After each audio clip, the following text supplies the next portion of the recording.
Hi, today I want to show you quick close-ups and tell you something about this vacuum that I just bought.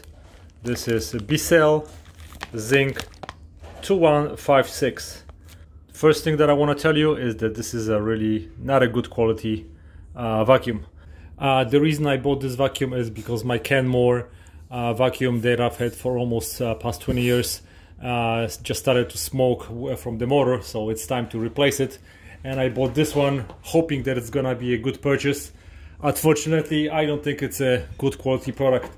The only two things that I like about it is the power. It has 9 amps, so that's good. So it got good suction. It's easy to use and it's light. So whenever you want to carry that, it's gonna be very easy. But why do I want to return it, or why do I think this vacuum it's not good quality? And definitely it's not going to last for the next even 10 years. I would be really surprised if this type of vacuum would last for more than 5 years. So first, everything is made out of really thin plastic.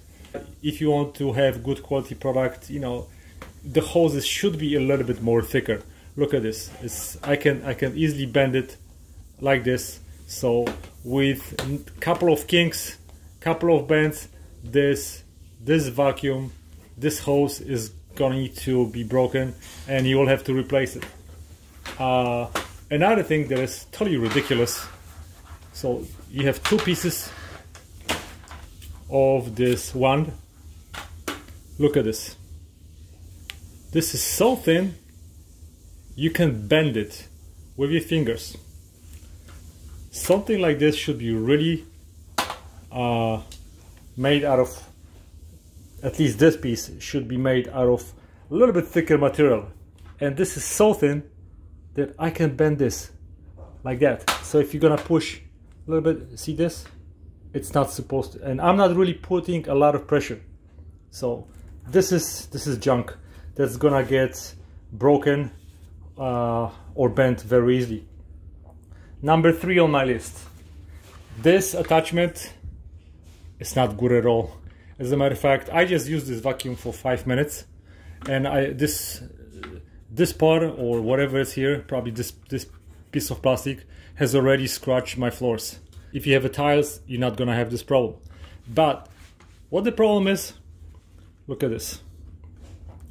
And I have a cat, so that's why there are a bunch of hairs sticking out. There is very tiny row of small hairs. This will be worn out pretty quickly, and if you look at the profile, then once this wears out, basically your entire floor is gonna be rubbed with this plastic.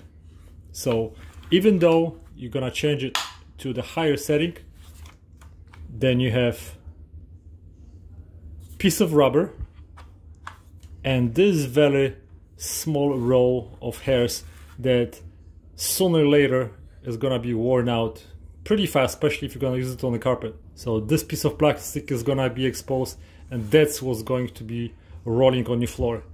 A couple of years ago I bought a generic piece like that from Amazon. I don't know, I spent $10.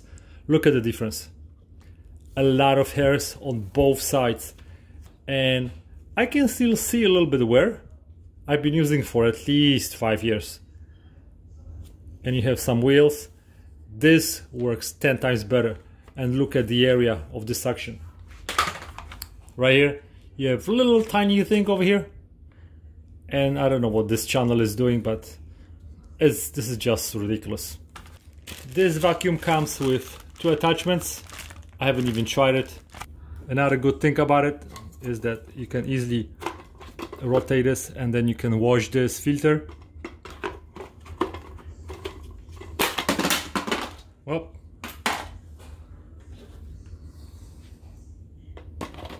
I guess everything falls apart,